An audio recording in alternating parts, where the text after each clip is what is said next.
Bonsoir à tous les gars, j'espère que vous allez bien. Bienvenue pour une nouvelle émission de l'AS Foot. Donc on se retrouve pour un prime time de plus. Donc on est le lundi 20 juillet. Et aujourd'hui les amis, on reçoit le milieu de l'OGC Nice, monsieur Willan Cyprien. Et aujourd'hui je suis accompagné de monsieur Mourad, de Guillaume et de Sofiane, que je vais vous laisser dire bonjour les gars, allez-y. Bonjour à tous. Salut Aujourd'hui les les gars, gars, on est j'espère que pas. ça Je, va. On y je va. voulais te parler, vas-y Guillaume. Moi j'ai dit c'est bon, on est chaud, on va vous faire une belle émission. Et voilà, Cyprien qui nous attend, on va lui poser des bonnes questions, ça va être bien. Vous allez voir. Salut les gars, comme vous le voyez, j'ai plus de barbe malheureusement à cause de certains joueurs de l'Inter. J'espère que l'émission va bien se passer. Comme d'habitude, soyez présents dans les commentaires et on va kiffer. Donc ouais les gars, et aujourd'hui avec Willan, il faut pas oublier toutes vos questions, on les prend, on y répondra à la fin de l'émission quand on sera avec Willan, mais vous pouvez les poser dès à présent, vous pouvez les poser sous le post de Twitter ou en commentaire sur Twitch. Donc vous pouvez poser vos questions, n'hésitez pas, on essaiera de répondre à un maximum. Alors, ce soir les gars, qu'est-ce qui nous attend? On va passer au sommaire. Donc aujourd'hui, attendez, avant de passer au sommaire, je vais juste faire un truc et on peut laisser le sommaire. Je vais juste faire un big up à Nando, les gars, qui est pas avec nous ce soir. Mais ne vous inquiétez pas, il va mieux. Force à toi, Nando. Force à Nando, il va mieux de son Nando accident, il est en vacances. Il va revenir vite. Ouais, il revient vite. Normalement, dès lundi prochain, on retrouvera Nando, les amis. Et du coup, aujourd'hui, pour le sommaire, donc le thème du soir, ça va être le renouveau de l'AS Monaco. Donc, on verra ce que chacun en pense. En sujet, on va laisser Guillaume parler de l'OM et de son match amical qui a eu lieu hier devant 100 000 personnes sur Twitch. Quelque chose de très sympathique. C'est pas mal. Hein. C'est sympa, c'est des belles stats. Après, on va passer moi-même. Je vais faire un sujet où je vais parler du rachat du Royal Excel Mouscron par Gérard Lopez, président du LOSC. Après, on va passer à la montée en Barclays Premier League de Leeds, le Leeds de Bielsa par monsieur Sofiane, l'interiste. Et pour finir, on va finir par l'analyse du football sur les réseaux sociaux par Mourad, qui aujourd'hui va nous parler d'un sujet un petit peu plus global. Donc voilà, et pour finir, on finira avec l'interview de Willan, vous connaissez. Donc les gars, n'hésitez pas, partagez et puis essayons d'être un maximum ce soir, faisons péter les scores. Donc les gars, on va commencer. Donc on va commencer par le premier thème, donc on va commencer par l'AS Monaco. Donc pourquoi on a décidé de parler de l'AS Monaco? Puisque c'est un peu le flou à l'ASM depuis quelques années maintenant, on va dire 2 ans. Voilà, il y a des enchaînements successifs de coach, il y a des problèmes que ce soit au niveau interne avec des ventes de gros joueurs, des achats de joueurs pour quelques millions qui malheureusement ne fourvent pas par la suite. Et dernier changement en date à l'AS Monaco, il date déjà 2 jours, à savoir, ils ont viré Robert Moreno, si vous n'avez pas suivi. Donc Robert Moreno qui était arrivé le 29 décembre, à savoir que les championnats ont été arrêtés à cause du Covid, etc. Il n'a pas fait énormément de matchs avec l'ASM, et il a quand même été viré. Donc à savoir qu'il a fait 13 matchs officiels avec 5 victoires, 3 matchs nuls et 5 défaites. Donc Monaco qui était sur une bonne lancée avant le début du Covid, je ne sais pas ce que vous en pensez. Et tout ça pour prendre Niko Kovac qui a été entraîneur des espoirs de la Croatie. Il a été avec l'équipe principale, mais malheureusement ça ne s'est pas bien passé. Il a été viré juste avant l'Euro 2016. Puis il a été à Francfort où il a eu de très bons résultats. Puis il est parti au Bayern, voilà, dans une équipe qui était bien soudée quand même et qui jouait déjà un bon jeu. Voilà, il a gagné avec le Bayern ce qu'il avait à gagner. Mais voilà les gars, donc qu'est-ce que vous en pensez de ce changement d'entraîneur? Je vais vous laisser. Vous savez la logique, on lève le doigt et on parle. Je t'en prie Mourad. Je pense que l'AS Monaco, c'est un gros gâchis. Depuis l'arrivée des Russes, c'était vraiment, je parle en tant que Parisien, même en tant qu'amateur de foot, il y a un très très gros investissement de fait. C'était des grands joueurs, c'était un grand projet. Il y a eu une cassure à un moment donné, donc on sait tous à peu près ce qui s'est passé avec le président russe. Les petits soucis avec sa femme, on a entendu plein de choses. D'un coup, d'un seul, donc ça s'est transformé en un projet qui était un projet pour prendre le titre tous les ans et même aller loin en Ligue des Champions, à un projet où tu fais pas du trading, mais de l'achat-revente. Mhm. Voilà, et c'est un recrutement qui est incohérent depuis plusieurs années. C'est n'importe quoi. C'est des achats de joueurs par 5, par 6. Il lance les dés comme ça. Mais pour moi, c'est un gâchis. C'est un gâchis parce que Monaco, ça doit être comme équipe qui a été champion assez récemment, qui nous a embêtés, nous, je parle du Paris Saint-Germain, à plusieurs reprises. Et pour moi, c'est au même titre que Marseille, je sais pas, Marseille, Lyon, Monaco, c'est des équipes. Tu sais, on dit souvent que la Ligue 1, c'est un championnat qui est pas terrible en termes de niveau. Mais non, il y a le Paris Saint-Germain qui est tout en haut, forcément, parce qu'il y a des moyens qui sont colossaux. Mais derrière, il suffit juste que Marseille, Lyon et Monaco aient un projet cohérent. Et je dis pas qu'on peut se retrouver avec un Big Four comme en Angleterre. Je vais pas aller jusqu'à comparer les deux championnats, c'est incomparable. Mais je l'ai toujours dit, après la deuxième Coupe du Monde qu'on a gagnée avec l'équipe de France, le fait qu'on garde Mbappé en France, qu'il y ait Neymar qui vienne, suffisait que Marseille élève le niveau, que Monaco confirme sur sa lancée de début de projet quand les Russes sont arrivés, et ça aurait cartonné. Et là, en fin de compte, non, pas du tout. On se rend compte qu'ils bricolent. Donc on espère que cette année, ça va être la bonne pour eux. Moi, je rêve d'avoir un Nice qui est compétitif, d'un Monaco qui est compétitif, d'un Marseille. Même si Marseille peut être repris, moi, je signe. Et Monaco, c'est une grosse déception sur les dernières années. Ils nous ont montré dès le début, ils nous ont donné envie, et ils nous ont tout enlevé. Et là, tu sais pas trop. Tu sais pas trop quel est leur projet. Est-ce que c'est vraiment de redevenir en Europe un club très compétent, ou alors est-ce que c'est pas plutôt de faire du trading, achat-revente, on achète 15 millions, on revend 30, je sais pas. Après, moi, je trouve chez Monaco, il y a trop de renouveau. Chaque année, il y a un renouveau. L'année dernière, c'était du renouveau. L'année d'avant, c'était du renouveau. À un moment donné, il faut que Monaco se stabilise, parte sur un projet à longue durée, on va dire. Comme l'a dit Mourad, oui, moi je trouve aussi c'est de l'achat-revente. J'ai l'impression que c'est FIFA à Monaco. On dirait, je trouve ça pas normal pour ce club, puisque quand même, c'est un club vraiment, en France en tout cas, c'est un bon club européen aussi. Ils ont fait une finale de Ligue des Champions, on ne l'a pas oublié. Et je pense qu'après, avec Kovac comme entraîneur, il a pas fait, moi je trouve, il n'a pas fait ses preuves. Avec Francfort, il a fait 2 finales de Coupe d'Allemagne. Et après, avec le Bayern, c'était. Après, tu as le Bayern, donc voilà. Mais moi, personnellement, j'ai pas confiance en lui. Même après, il a du flow, etc. C'est bon, on a compris. Mais sinon, j'ai pas beaucoup confiance en lui. J'espère que Monaco va vraiment jouer les places européennes. Parce que il faut des clubs français forts pour concurrencer par exemple le PSG. Donc on espère que cette année, ils vont réussir à faire quelque chose et monter un peu plus. Ouais, moi le choix de cet entraîneur, ça me déplaît pas forcément. Bon, après, on sait qu'il reste sur une mauvaise expérience au Bayern, mais bon, je pars du principe qu'il faut pas forcément juger sur ça, parce que bon, la Croatie, il avait réussi à se qualifier pour la Coupe du Monde, même si ça s'est mal passé ensuite. Il était éliminé au premier tour, je crois, en 2014. Après, Francfort, ça s'est bien passé aussi. Je ne jugerai pas tout de suite, même si on sait que là, Monaco, les entraîneurs, ça ne réussit pas forcément, avec Henry, avec Jardim, avec Moreno récemment. Je ne vais pas le juger tout de suite, ça ne me déplaît pas forcément. Après, je suis d'accord sur le fait que Monaco doit se stabiliser, doit faire quelque chose pour qu'il y ait une continuité chaque année, que chaque année, les projets continuent, que les joueurs puissent rester longtemps. Et voilà, je ne vais pas le juger tout de suite, mais sur le papier, ça me semble pas forcément très incohérent comme choix, et pour lui, et pour Monaco.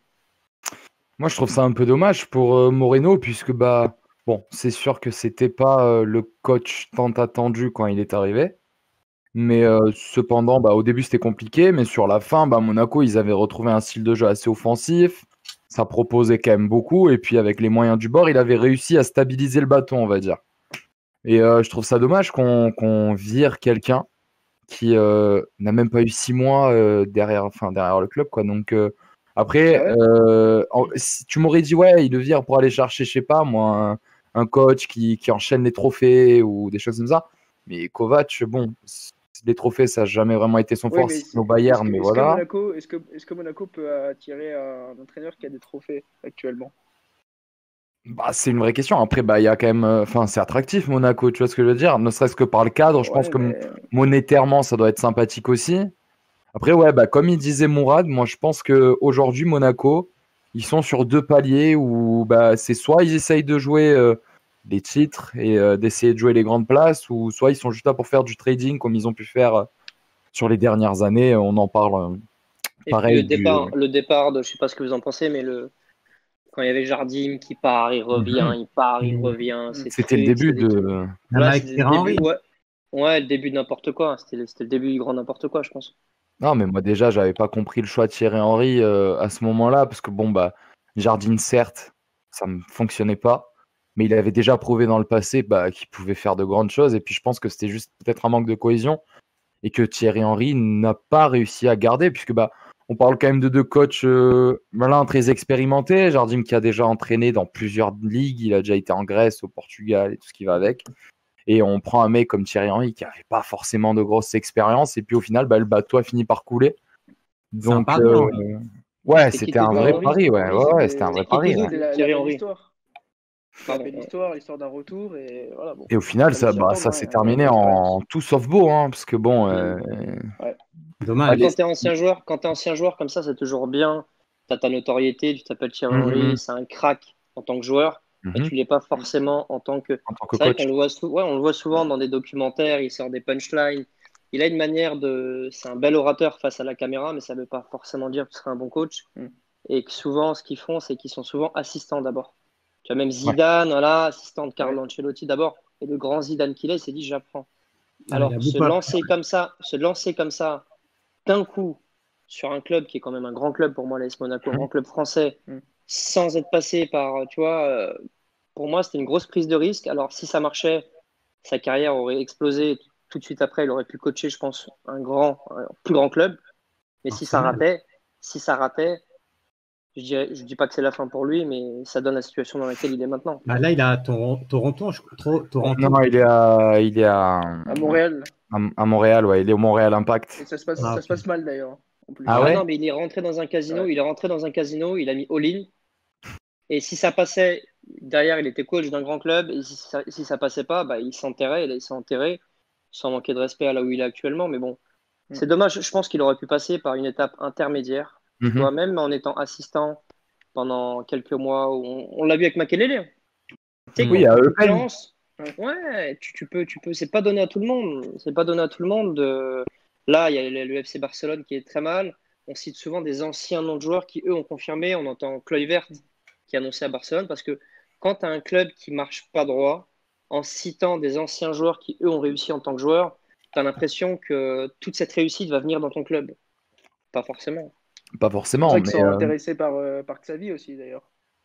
Aussi, voilà, ouais. exactement. Entraîneur Et là-bas. je parlais de ça, j'ai pensé à lui, exactement. Ouais. Lui d'ailleurs, il est pas coach ou un truc comme ça en Si, Arabie au Qatar. Saoudite, au Qatar, ouais, un Ouais. truc comme ça.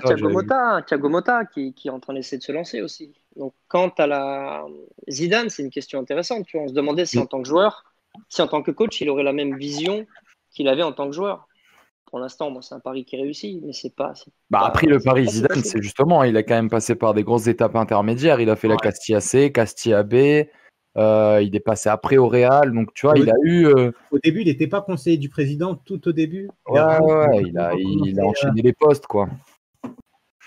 Non, mais on verra, on verra. Bah, en tout cas, je souhaite à tous nos amis monégasques qui nous suivent Espérons. bon courage. Et puis, force pour la suite, hein, en espérant que ça fonctionne On peut pour même vous. dire bon courage à notre ami Ça Joël. se passe bien. Ouais, un courage à Joël. Ouais. Non, Casse-tête. mais on verra, on verra. Et puis, on espère que ça reprendra de mon fil. Et sans plus attendre, les copains, on va passer à la à Guillaume et à sa rubrique. Premier Donc, sujet. sur l'OM. Allez, c'est parti. Hey. Je t'en prie. Alors, bon, vous savez tous que Marseille a joué son premier match amical après son grand retour. Après le 6 mars dernier, je crois, on avait fait match nul contre Amiens. Voilà, ça fait très longtemps. Après, voilà, on va pas s'enflammer, on va pas sortir de grandes phrases, etc. Mais bon, dans le jeu, ça s'est bien passé. On était à l'aise, on n'a pas été inquiété défensivement, si ce n'est ce petit but en seconde période. Voilà, ça s'est bien passé. Gay, Alvaro, Payet sont Germain comme buteur. Après, au niveau des individualités, tu peux ressortir Gay qui a été très bon. Il a été serein dans le jeu, il a été buteur en même temps. Thauvin, il a été percutant. Il a fait une passe décisive, il a été en forme. Le jeune Abdallah aussi, très très bon. Et Payet, bon, égal à lui-même, très bon. Il a levé le pied en fin de match. Mais voilà, c'est un match de préparation. C'est le premier depuis la fin du retour du coronavirus, etc. Et c'est bien de commencer la préparation par une petite victoire comme ça. C'est toujours bien pour la dynamique, pour le groupe qui vit bien d'ailleurs. Voilà, il y a pas grand chose à en tirer, mais voilà, c'est plutôt pas mal de commencer comme ça. Et on rejoue, je crois, mercredi, le deuxième match, avant d'enchaîner le match contre le Bayern, notamment, et Montpellier, là, début août. Voilà, on verra bien, mais ça commence bien. Moi, j'aime bien pour l'instant. Est-ce que Marseille cette année tu penses que Marseille aura vraiment les moyens de ses ambitions? Parce qu'on voit quand même que là, cette année, c'était jusqu'à maintenant une réussite. Alors, je pense pas qu'en début de saison, tu aurais parié sur le classement Ouais, non. actuel juste avant le Covid. Maintenant, je pense que c'est bien, tu sais, quand tu vois tes joueurs qui concrétisent, tu leur donnes un objectif et qui tapent plus haut, de les récompenser en se disant, voilà, forcément, pour l'instant, il n'y a pas les moyens qu'il y a à Manchester Ouais. City ou au Paris Saint-Germain, un truc, mais peut-être que, tu vois, la direction, McCourt, qui a déjà mis beaucoup d'argent, tu me diras, il y a aussi le fair play financier, mais franchement, Marseille, il suffit de pas grand-chose. Moi, je préfère un Marseille qui est attractif, tu vois, pour toute la Ligue 1. Il Ouais, suffit ouais, de pas bah grand-chose des si. fois là, vous êtes déjà bien classé. Il suffit que vous ayez un recrutement Hmm. intelligent, tu vois, et qu'il y ait des joueurs cadres qui restent. Et franchement, vous pouvez être, franchement, un Marseille qui est concurrent du Paris Saint-Germain, c'est pas forcément réaliste à l'heure d'aujourd'hui, mais moi, je kifferais. Ce serait vraiment tu retrouverais des grands classicos, tu vois, moi, j'en ai marre. J'en ai marre, tu sais C'est ce que je tout veux ce que dire. je souhaite. Bah, c'est tout ce que je souhaite, moi aussi. Ouais. Putain, j'en ai Ouais, marre, c'est moi tout ce aussi. que la France souhaite, je pense, hein, le retour de tous les grands. Même Lyon, voilà, qui a eu une saison compliquée. On en parlait il y a quelques instants de Monaco. Exactement, Enfin, ouais. nous, on veut de la compétitivité et que tous ces clubs se fassent racheter par des milliardaires. Allez-y, les gars, Non, mais pour franchement. la France, même pour la France. Même Oui, pour bah la oui, France, moi, exactement. j'ai, Non, j'ai, mais j'ai- justement, là, le Pape Gay, hier, il a été très intéressant. Si je me trompe pas, il a Ouais, vraiment bien ouais, ouais. affirmé.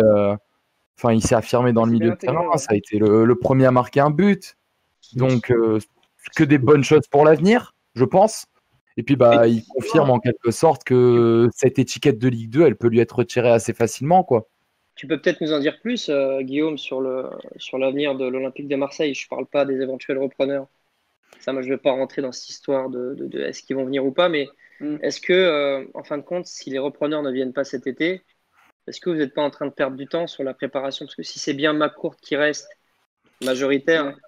est-ce qu'ils ont préparé un mercato? Est-ce que tu sais que si c'est McCourt qui reste, est-ce que tu sais s'il y a un projet pour la saison prochaine? Est-ce qu'ils ont prévu d'investir tout en faisant attention au fair play financier? C'est quoi le projet là?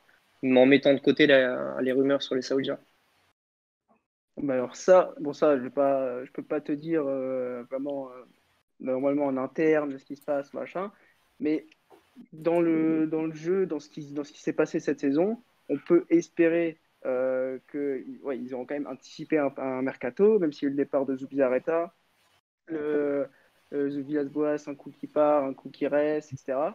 Mais si on réussit à préserver nos cadres qui ont été bons, à pas vendre par exemple Kaetakar ou Camara par exemple, ou même Thauvin, bon, je ne sais pas si on aura une Goff, mais même Thauvin, etc. Si on n'arrive à pas perdre ces joueurs et en même temps intégrer un bon mercato comme l'été dernier, euh, je pense que ça peut continuer dans la bonne dynamique avec Villas-Boas, ce groupe qui vit bien. Après, au niveau de l'argent, à mon avis, ça va être toujours la même problématique, hein, et je pense que ça va être pareil, Je crois qu'il a pareil mis, pour la il a saison mis beaucoup, prochaine. hein. Il a mis beaucoup, McCourt. Je crois Ouais, il a perdu un peu il a d'argent remis, apparemment. il a remis pour éviter les problèmes, par exemple, à la DNCG, pour éviter qu'on ait une trop grosse sanction au fair play financier. Et je pense que ça va durer. L'année prochaine, on aura encore ce problème. Et voilà, c'est pour ça que la rumeur du club qui va faire du trading qui est sortie, etc., je pense que ça va durer encore longtemps. Après, mis à part une vente, il n'y a pas grand moyen de combler les 100 millions qu'on a de déficit chaque année. Ça fait Moi, 4 j'ai ans, on a toujours autant de dit, je sais déficit. pas ce qu'il en pense, l'Interiste, et c'est ce qu'en pense Landon, on va les laisser parler, mais Marseille, ils ont quand même, là, avec ce qu'ils ont fait cette année, je vous redis, ils sont à deux doigts de faire quelque chose. Il suffit qu'ils confirment avec deux, trois recrues. Mais le problème, Ouais. c'est que ce qu'a fait Paris en 2012, renouveler complètement son effectif, genre, tu sais, tu peux te permettre de dégager 7-8 joueurs d'un coup et en acheter Mm. 7-8. Là, avec Non, le on peut fair pas. play financier, tel Ouais. quel, si n'importe quel club, hein, ça peut être Nîmes, que tu veux, Marseille ou Bordeaux, qui sont chacun des niveaux différents, si tu veux te renouveler comme l'a fait Paris en 2012, avec le fair play financier, là, il te faudra C'est 12 ans. impossible. Ouais. Non, Nous, mais on tu a peux été, Ah nous, pas. ouais. on a été, nous, on a été le dernier club À s'en à sortir. pouvoir. Non, mais on se plaint, nous, en tant que Parisiens, du fair play financier, mais en fin de compte, nous, on voit le Bayern, le Real et Barcelone, comme les Lyonnais, comme les Nîmois voient le Paris Saint-Germain, Manchester City et trucs. Mhm. Nous, on est les derniers à être rentrés dans le truc.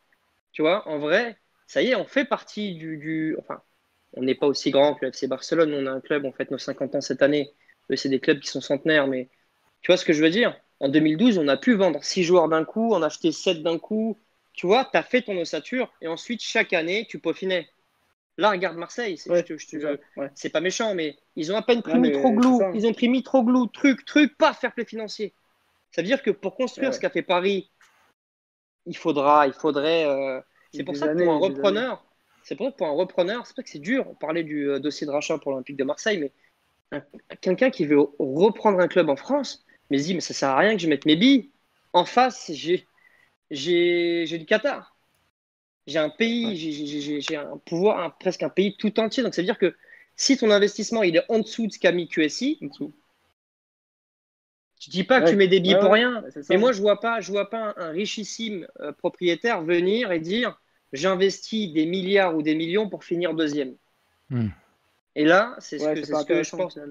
Ouais, mais Non, mais c'est ce que moi demain je vais reprendre Marseille ou je vais reprendre un club de Ligue 1, je me dis bon, combien je vais mettre? 800 millions? OK. Mais même si je les mets 800 millions, ça va être dur hein, parce que Paris, c'est un club qui construit depuis longtemps et qui a Ouais, eu la depuis la chance reprise, ouais. ouais, de pouvoir mettre massivement quand on a eu nos repreneurs. Massivement, on a mis, parce que la situation dans laquelle certains clubs sont, on l'a été pendant longtemps. Colonie Capital, on avait des enveloppes mercato, il y avait 8 millions dedans. Il fallait changer la pelouse, acheter 3 joueurs. Enfin, on pouvait rien faire. On est passé du tout, de rien à tout. Mais non, mais, non, non, mais non, Marseille, de toute Marseille. façon, ils vont aller dans la continuité de ce qu'ils ont fait l'année dernière. Ils vont pas recruter des Ouais, je pense. stars Hein. ou un truc comme ça. Ils vont garder, je pense, leurs joueurs. Peut-être vendre un De toute façon, pour. on peut pas. Hein. Voilà. Donc, moi, je pense qu'ils vont rester dans la continuité. Ils vont jouer de la même manière. En plus, le point positif, c'est qu'ils ont gardé leur coach. C'est très important pour eux. Mm. Donc, je pense qu'ils vont rivaliser dans les 4 premiers, que ça va aller doucement. C'est pas comme Paris. Paris, c'est parti d'un coup et voilà. Eux, ça va aller plus calmement, plus doucement. Il n'y aura pas des gros recrutements. Tu vas pas avoir des stars. Non, non. Ou alors, ils vont sauter sur une occasion qui se présente. Ou alors utiliser des prêts avec option d'achat, etc. Comme par exemple l'Inter, nous, on C'est ça, a on cherche les bons coups. Hein. exactement. Bah, l'Inter, ils ont fait ça à cause du fair play financier. On a fait que des prêts avec option d'achat. On a vu Mm. des joueurs pas trop chers, etc. Donc, je pense que Marseille va monter petit à petit. Et j'espère justement pour le championnat français, ce qui serait bien pour Marseille et même pour Paris, Monaco, Lyon. Moi, je pense que de toute Ouais, façon, ça va se jouer sur les coups, c'est-à-dire ça va se jouer sur ce qui va se passer au mercato, puisque bah, s'ils arrivent à enchaîner des aussi bons coups que Gay, qui est venu gratuitement, bon, même si pour l'instant c'est toujours pas réglé avec Watford, etc., etc. Mais s'ils arrivent à prendre des joueurs peu chers sur lesquels ils vont pouvoir faire une plus-value, plutôt que de faire comme dans la continuité de quand ils avaient pris Mitroglou, etc., qui ont été quand même des achats conséquents et pour lesquels bah, il n'y aura pas de retour d'investissement, je pense. Je pense que ça va se jouer là-dessus. Et puis à voir justement si un repreneur, quelqu'un avec des idées, avec de l'emprise, de l'argent, qui puisse redonner un son nouveau. Mais je pense que cette année, ça va beaucoup être dans les bons coups, quoi. On Est-ce va que, voir est-ce ce que ça que, peut donner. est-ce que toi, Guillaume, tu penses que, parce qu'il y a beaucoup de Marseillais qui disent, qu'on a été repris par le Qatar, qui disaient, oui, l'argent dans le foot, l'argent. Mais est-ce qu'en fin de compte, là, on peut pas briser un tabou ce soir, là, tous les quatre, et dire que dans le foot moderne, l'argent est très important et que peut-être même toi-même, ça te fait plaisir qu'il y ait un repreneur qui vienne. On va pas se mentir, ceux qui disent, Oui, Mhm. moi, évidemment, je veux pas d'un repreneur, je veux pas d'un direct. truc. Franchement, moi, je trouve que c'est pas. Dans le foot, sans argent, c'est plus compliqué. Alors, forcément, quand tu as moins d'argent, tu te repositionnes sur une communication où tu dis on a des valeurs, on a des principes, et ceux qui ont de l'argent sont les grands méchants. Mais dans ce cas-là, quoi, Real Madrid, c'est des méchants, FC Barcelone, c'est des méchants, Chelsea, c'est des méchants, City, c'est des méchants. En vrai, chaque supporter rêve que son club soit repris par un gros investisseur afin de lui donner une équipe de qualité. Et puis, il faut arrêter avec avec Mais ce tabou de l'argent. En France, l'argent, c'est tabou. Je sais que nous, au Paris Saint-Germain, à chaque fois qu'on achète un gros joueur, Jean-Pierre Pernaut, au JT de 20h, il te le compare en nombre de SMIC. Et ça fait peur aux Français de base parce qu'on dit oui, c'est des grands méchants qui ont de l'argent. Mais moi, je rêverais qu'il y ait des grands joueurs qui viennent, je sais pas, dans d'autres clubs, Lyon, Marseille, Bordeaux, et que le championnat, parce que tout le monde critique la Ligue 1. Tout le monde critique la Ligue 1, mais en fin de compte, nous-mêmes, en tant que Français, on la critique tous les jours. On fait rien pour la ouais, surélever, tu vois, on fait rien. pour finir sur le sujet, puisque ben, on en a bien parlé dessus, moi je suis comme toi, je suis d'accord sur le fait que il faut arrêter de croire que le foot, ça marche à l'envie. Le foot maintenant, c'est plus qu'une histoire de collectif. Il y a le pognon. On est pas... Avant, le football, c'était une passion. Aujourd'hui, c'est devenu un réel business. Et comme le dit si bien Mourad, pour moi, si un club a les moyens et la possibilité de se faire reprendre pour plusieurs millions, et que voilà, après, il faut que, pareil, que le projet il soit carré derrière, on sait très bien tout ce qui a pu arriver, pareil, comme par exemple la Lens avec l'Azerbaïdjanais, tout ça là. Donc, moi, je pense que l'argent, c'est vraiment le point colossal qui manque, et surtout en Ligue 1. Donc, il faut arrêter de dramatiser sur le PSG, machin. Tout le monde voudrait que son club soit racheté par le Qatar ou par l'Arabie Saoudite. Monaco, quand Monaco a été repris, c'était exceptionnel. Moi, je mets juste un petit bémol. Tu dis que quand il y a de l'argent, peut-être il y a un peu moins de passion, c'est fini. Moi, je pense il y a encore de la passion. Je pense juste Francesco Totti, les carrières comme ça, c'est fini. C'est fini. Les joueurs qui sont les Redondo, Redondo, quand il était blessé à l'époque avec le Real, qui a dit je ne veux pas toucher mon salaire. Ça, c'est terminé. Un joueur de foot reste un joueur de foot. Moi, on en reparlera une prochaine fois, mais sur le sujet Neymar, par exemple, l'été dernier, où il a blessé beaucoup de supporters, moi, il ne m'a pas blessé. Tu sais pourquoi? Parce que j'attends rien de lui humainement. Je sais que c'est une machine, c'est un joueur de foot moderne, on est en 2020, contrat publicitaire, tu es sous contrat, on te paye, tu joues. Moi, j'attends pas d'un joueur de foot qui me donne de l'amour, de l'affection. Qui te donne des résultats. Non, un joueur de foot, c'est voilà. Exactement, Guillaume. Voilà, ils sont là, ils ont des contrats, jouer. Je sais très bien qu'un joueur de foot, du jour au lendemain, que ce soit Di Maria, Neymar, Thauvin, Payet, je sais pas quoi, du jour au lendemain, ils peuvent partir. S'ils ont mieux, peut-être ailleurs. On les connaît, les joueurs de foot. Je ne veux pas critiquer Marseille ou Nîmes ou l'Inter. Je te prends le cas de Payet. Payet, là, quand il marque, il fait ça. Mais à l'époque, il est venu à Gare de Lyon parce qu'il voulait signer au Paris Saint-Germain, au Mercato d'hiver. Tu t'en souviens, Guillaume? Et il y a des cas, tu as des exemples dans l'autre sens où des joueurs qui ont joué à Paris ont peut-être rêvé de jouer à Marseille. Faut arrêter avec ça. C'est des comédiens, les joueurs de foot. Ils sont là, ils embrassent les cuissons. Et le jour d'après, ils sont dans un autre club. Normal. On refera un sujet là-dessus, je pense. On va faire un live là-dessus un jour, parce qu'il y a vraiment beaucoup de choses à dire et à retracer. Et puis, les gars, dites-nous ce que vous en pensez. Est-ce que vous en pensez qu'aujourd'hui, l'argent est primordial dans le football? Qu'est-ce que vous en pensez de ce qu'on vient de dire? N'hésitez pas. Est-ce que ça vous tente qu'on en fasse un sujet complet une prochaine fois? D'ailleurs, je vous ferai une on va encore le peaufiner, mais il y aura peut-être une proposition à venir jeudi prochain pour laquelle on aura besoin de vos avis. Donc, on en reviendra dessus. Et sans s'attarder, on va passer au deuxième sujet, du coup. Donc, quel mien. Donc, on va passer au rachat du Royal Excel Mouscron. Pour ceux qui ne connaissent pas, c'est un club qui est situé à plus ou moins 20 km de Lille. Donc, pourquoi je parle de Lille? Parce que le club a été racheté par Gérard Lopez. Donc Gérard Lopez qui a repris le LOSC il y a de ça 3 ans, si je ne me trompe pas, 3-4 ans. Donc voilà, donc Gérard Lopez qui a racheté le Royal Excel Mouscron, donc club qui est en première division, qui pendant de 2012 à 2015 a fait partie du LOSC, puisqu'il était le propriétaire, c'était Sedou, qui était aussi le propriétaire du LOSC à ce moment-là. Donc le club, en tout temps, il avait été revendu à un investisseur thaïlandais. Donc voilà, comme je vous disais, des fois l'argent, ça ne suffit pas, ça n'a pas marché. Donc le Royal Excel Mouscron, qui est en première division en Belgique, a été racheté hier, si je ne me trompe pas, ou avant-hier, par Gérard Lopez pour la modique somme de 5 millions d'euros, les gars. 5 millions d'euros, on achète... Romain Molina, bonsoir. Ah non, mais 5 millions d'euros, moi je trouve ça fou. Et puis il a dit qu'il allait réinjecter 10 millions. Donc, il a voulu expliquer que voilà, le but n'était pas de faire de Mouscron un club satellite, comme peuvent avoir par exemple Manchester City avec Gérone, avec le Waasland Beveren, si je ne me trompe pas, Vitesse, tout ça. Donc lui, il a dit que voilà, il voulait vraiment un deuxième projet à part.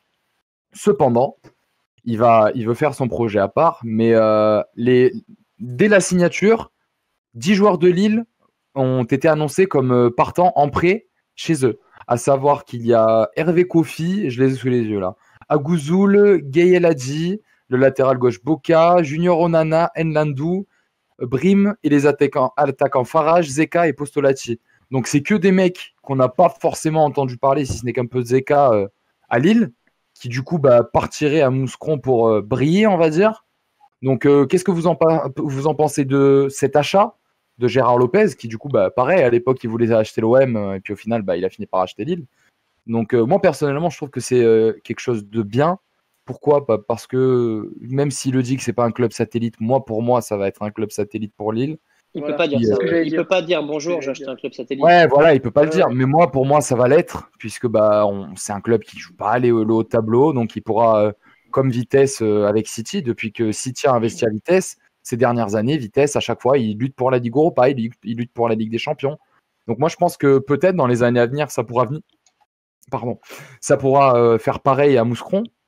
Et voilà, on se retrouve dans un club qui est à 20 km de Lille, qui en plus, les joueurs, ils n'ont pas forcément besoin de déménager pour aller aux entraînements et tout ce qui va avec.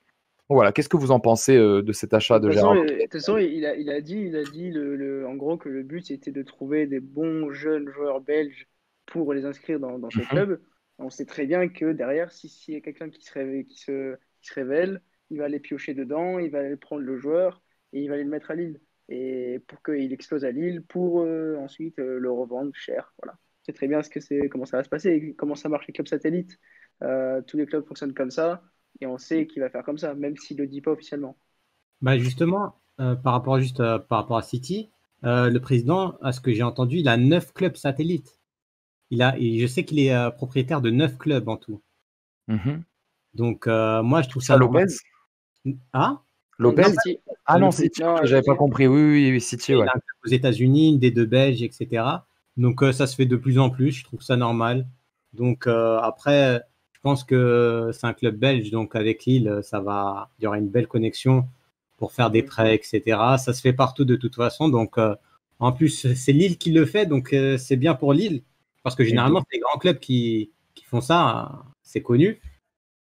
Et moi, je le vois d'un bon œil. Après, je ne sais pas s'il veut dissocier vraiment le club belge à Lille ou alors vraiment faire un tremplin, club satellite, etc. Je ne sais pas. Un laboratoire à 5 millions d'euros, c'est donné. Parce que quand tu regardes bien, quand tu as un centre de formation qui forme des joueurs et que tu les lances, c'est pas évident de se dire que tu vas devoir chambouler le 11 titulaire à Lille à chaque fois pour donner du temps de jeu. Nous on voit à Paris Saint-Germain, dès qu'il y a un jeune qui sort du centre de formation, pour donner du temps de jeu, c'est difficile. Encore plus quand c'est des stars sur le terrain qui ont prouvé dans des grands clubs. Mais pour moi, en un seul joueur, ça peut être amorti. Il suffit qu'il forme un joueur, parce que quand tu n'as pas de club satellite, quand tu as des jeunes du centre à qui tu veux donner du temps de jeu, et si personne ne les veut, tu peux pas. Là, c'est toi qui as les deux clubs. Donc ça veut dire que si tu as 10 jeunes qui sortent du centre de formation, tu peux pas leur donner du temps de jeu à Lille, bam, tu les envoies là-bas. Sur les 10, je sais pas, il y en a 2-3 qui explosent, 2-3 qui font un truc cohérent sans plus, et les autres qui vont flopper. Mais sur les 2-3 qui explosent, tu leur vends combien ? Ça va, tu as déjà amorti le rachat du club. Oui, exactement. Et ça veut dire que sur toutes les prochaines années, c'est un achat très très très intelligent. Sur toutes les prochaines années, tu pourras envoyer systématiquement des jeunes de centre de formation, et même quand tu as tes scouts qui vont recruter ailleurs, dire écoutez, nous à Lille, mais on est une fantastique plateforme afin de former les jeunes, parce qu'on a déjà notre équipe 1, mais on a également notre club satellite. Qui est en première division, il ne faut pas l'oublier. On parle d'un club au top en Belgique. Top club, ouais. Qui vraiment a coûté 5 millions. Donc, et moi, le truc le plus fou, c'est qu'on ne s'en rend pas compte, mais vraiment, c'est 20 km de Lille, les gars. On est vraiment en train de parler d'un club. C'est un coup de maître. Pour moi, c'est un coup de maître. Il s'est gavé, franchement, il s'est gavé. Et puis, l'exemple de Chelsea avec Vitesse, comme tu l'as dit, Matic, il a été prêté au Vitesse et on a vu ce que ça a donné derrière.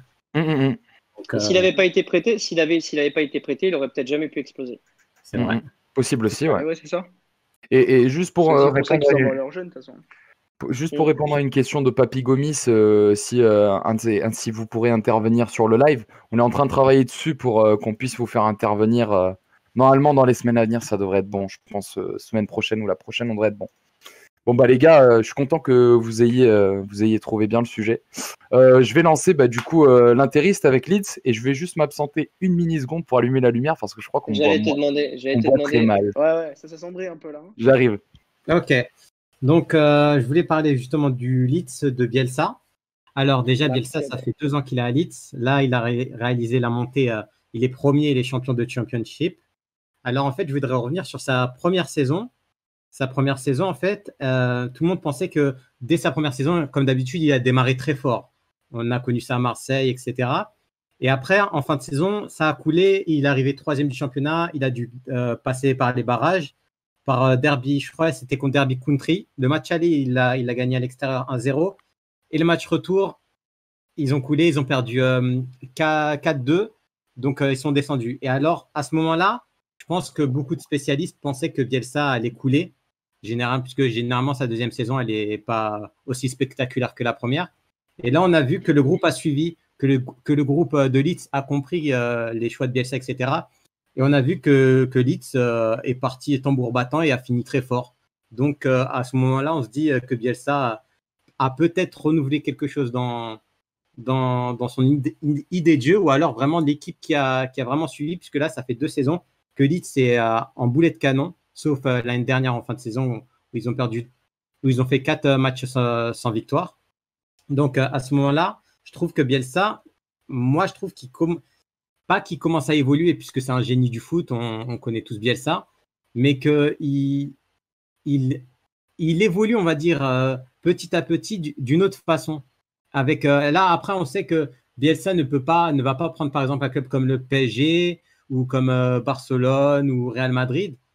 C'est comme un entraîneur formateur, mais vraiment formateur premium. Hein. C'est quelque chose de joli. Donc, je voudrais savoir, les gars, qu'est-ce que vous pensez justement de cette 2e saison de Bielsa par rapport à ce qu'il faisait avant?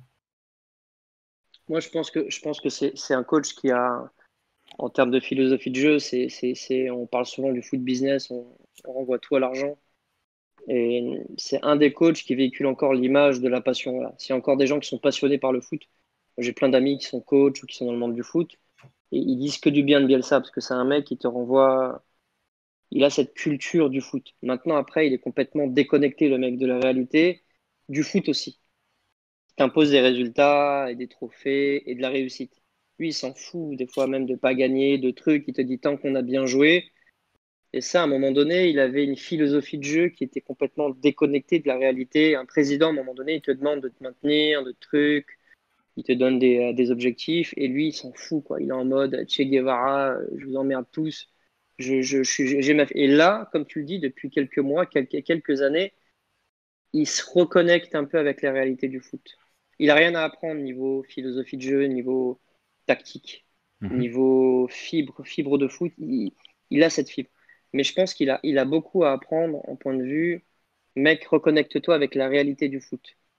C'est beaucoup de business, le classement c'est important, il faut gagner des trophées. Et ça, l'ancien Bielsa qui disait j'en ai rien à foutre des trophées, j'en ai rien à foutre de perdre, est en train de se transformer et il commence à comprendre que c'est aussi important. Et s'il arrive à joindre les deux, ça peut être que bénéfique pour le football. C'est vrai. Mais on a vu son parcours à Lille. Hein. Mais c'est surtout que là en plus, il s'est retrouvé dans un club que Leeds, c'est un historique. C'est un historique qui malheureusement divague dans la 2e division depuis un bon nombre d'années. L'année dernière, ça s'était joué vraiment je vais dire un terme horrible, mais ça s'est joué un poil de cul, quoi, qui ne sont pas montés. Donc, je suis content pour lui. Je suis content pour Leeds, qui est vraiment un club avec énormément d'aficionados, ça se dit pas comme ça. Si, mais c'est bref. ça. Si. Ouais, on va énormément d'aficionados. Et vraiment, c'est bien pour le foot lui-même, parce que je pense que Bielsa, comme tu dis, vu qu'il aime le jeu et qu'il s'en fout un peu des résultats, je trouve il a énormément progressé sur ce point de vue.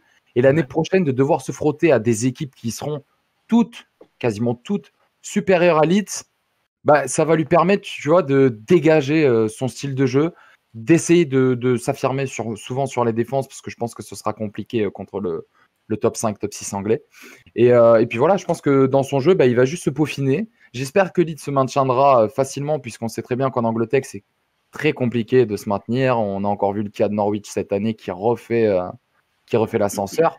Mais moi, je pense que c'est une très bonne chose. Et puis, c'est un coach qui te fait aimer le football, quoi. Il aime ça, il aime le foot.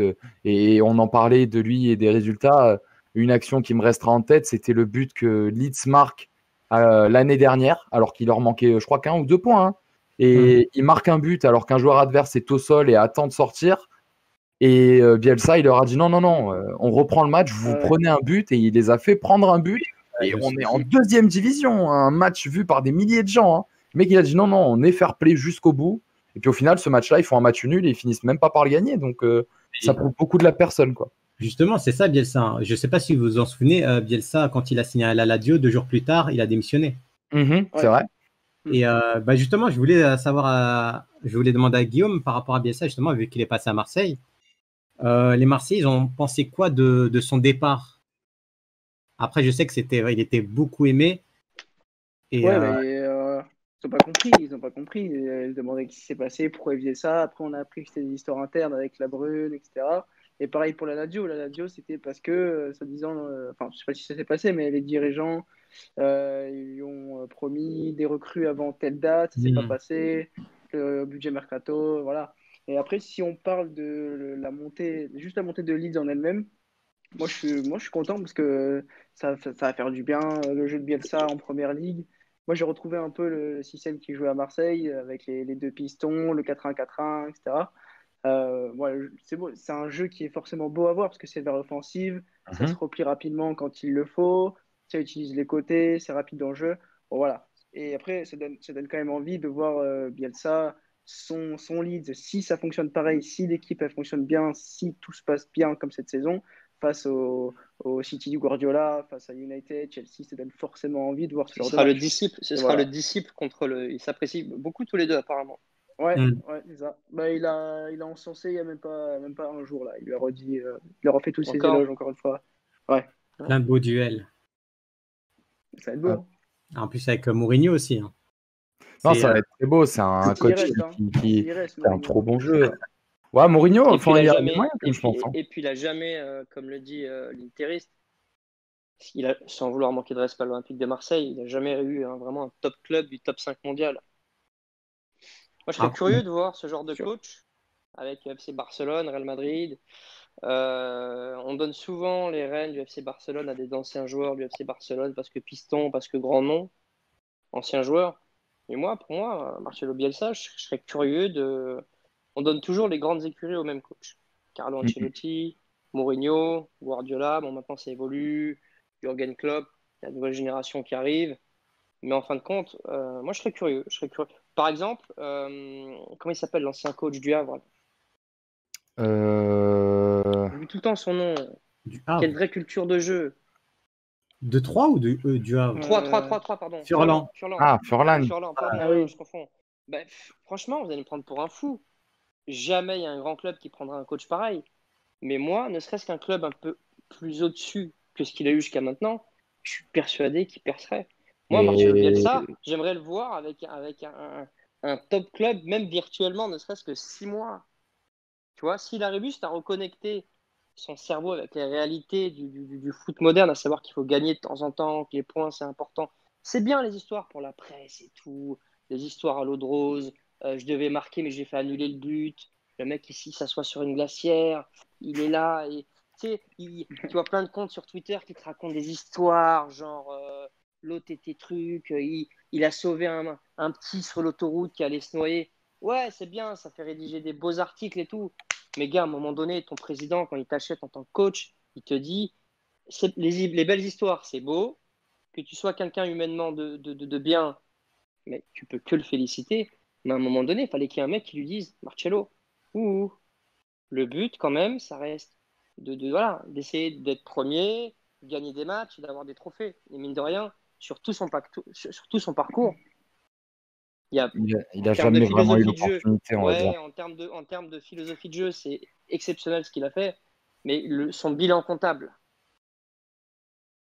Après, le problème avec ces coachs, c'est que est-ce que eux aussi ils veulent des grands clubs? Tu parlais de Furlan. Furlan, il a signé à Auxerre, alors qu'on sait très bien depuis le nombre d'années qu'Auxerre est au fond du trou. Ils s'en sortent jamais. Enfin, à chaque fois, c'est des des achats et des rachats et des machins. Donc, il a pris Auxerre et puis actuellement, Auxerre, avec Furlan, les gens recommencent à rêver, tu vois. Donc, on verra ce que ça peut donner ce genre de coach. Hein. Bielsa, il a été coach de l'Argentine quand même. Avec les jeunes, son parcours avec les jeunes. Les jeunes et avec les seniors. Il a fait finale de Copa América. Qu'est-ce qu'il a gagné? Avec les seniors, il a fait finale de Copa. C'est tabou. Quand je demande le bilan de Marcelo Bielsa, on me renvoie à d'autres sujets ou alors à des demi-finales ou finales. Je veux le nombre de trophées concrets. Il a gagné les Jeux Olympiques. Combien de clubs il a eu? Combien de fois il a été coach? Et combien de trophées il a eu? Vas-y. Trophée, il a... Attends, laisse-moi... Comme autant de paillettes, autant de Dimitri Payet, autant de trophées. Trop facile, ça, trop facile. Allez, ça tape. Non, fallait que il a gagné le championnat argentin, mais après, il a été plutôt finaliste, quoi, en fait. On s'en souvient de Bilbao. Je vais répondre à ta place. Il a presque pas de trophée. Ça fait mal à dire, hein, mais s'il arrive à reconnecter son cerveau à sa passion et à sa philosophie de jeu, ces trophées-là qui lui manquent, il les aura et c'est peut-être ça qui lui permettra. Tu sais, quand tu gagnes, mine de rien, quand tu gagnes des trophées à répétition, les autres grands clubs s'intéressent à toi. C'est aussi ça qui fait que les grands clubs ne sont pas intéressés à lui. Il est là en mode le coach foufou qui a des valeurs et tout. Voilà, à un moment donné. Mais peut-être tu veux pas, hein. Peut-être tu veux pas aller dans un grand club. Peut-être, je sais pas. Si tu dis que si tu parles de Bielsa et des grands clubs, tout le monde, la plupart des gens louent son gros caractère, qu'il est fou, qu'il est. C'est incompatible, tu penses, avec un grand club. Mais justement, c'est peut-être pour ça justement que les grands clubs, peut-être ne le contactent pas ou ne prennent pas le risque de le faire venir parce qu'ils savent que il peut se passer des choses avec lui, des choses qui ne plaisent pas du tout au club et que ça se passe mal derrière. Barcelone cherche un coach. Barcelone cherche un coach. Pour vous, ce serait complètement ouf qui recrute un mec comme Marcelo Bielsa. Pourquoi pas moi, je vois pas ça ouf, mais c'est ouf pour Bielsa, quoi. Lui, il le fera pas, je pense. C'est pas son truc. Non, mais Guillaume, il dit un truc intéressant. C'est quelqu'un qui souvent est dans l'opposition. Le président dit ça, il va le contredire le lendemain, il fait son show en conférence de presse. Tu peux pas le tenir. Tu vois, quand tu es un président de club, avoir un coach comme ça qui peut dérailler tous les jours, tu te demandes, mais qu'est-ce qu'il va faire demain? Il va faire ça et truc. Il était dans son monde un peu. C'est souvent les mecs qui sont passionnés, ils sont un peu en marge. On va devoir finir avec le dernier sujet, puisque notre ami Willan nous attend, les copains. Donc, je vais laisser Mourad faire son dernier sujet. En tout cas, c'est très enrichissant de voir tous les points de vue et on espère que vous aimez, les gars. N'hésitez pas à partager le live et on va arriver avec Willan dans quelques minutes après aussi. Je t'en prie, vas-y, Mourad. Le sujet que j'ai voulu apporter, je vais faire très compact. Vu qu'on est un peu short au niveau du temps, ça laissera un peu plus de temps pour Willan par la suite. Par respect pour notre invité, donc je vais raccourcir un peu. Le sujet du soir, pour moi, c'est l'analyse du foot sur les réseaux sociaux, l'analyse, voire la suranalyse. Je trouve qu'on en fait beaucoup trop. Les réseaux sociaux, ça a du bon et ça a du moins bon. Beaucoup plus de positifs que de moins bon. Mais j'ai l'impression que quand il y a une info qui sort, tu as toujours des milliers de gens qui cherchent la polémique. Je te sors un exemple. Tirage au sort de Ligue des Champions. PSG Atalanta.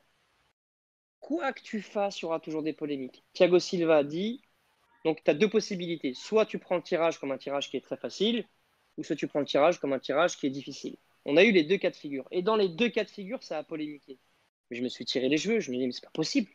En fait, tu as des gens, quand il y a une info qui tombe, ils cherchent tout de suite l'axe pour en faire la polémique. Or, tu en as certains qui veulent buzzer, tu en as d'autres qui veulent se faire connaître. Je peux comprendre qu'il y en ait certains qui veulent se faire connaître et qui disent, voilà, je vais en rajouter, je vais déformer des propos. Il y a eu deux choses, rapidement, après le tirage au sort. Thiago Silva, lui, il s'est plutôt rangé du côté de ceux qui veulent respecter l'Atalanta. Il a dit, ça va être très difficile. Très difficile pour moi. C'est une équipe qui attaque très très bien, physiquement qui est présente. Donc il a respecté. Donc jusqu'à présent, il n'y a aucun problème. C'est de l'humilité. Mais la plupart des supporters parisiens l'ont insulté. Mais ouais, t'as pas de couilles, ceci, cela, excusez-moi du mot. Il était trop fragile, il a déjà peur. Quels signaux qu'il envoie celui-là encore? Il n'a rien dit de mal, il a juste respecté. Donc dire je respecte l'adversaire, il va falloir le respecter.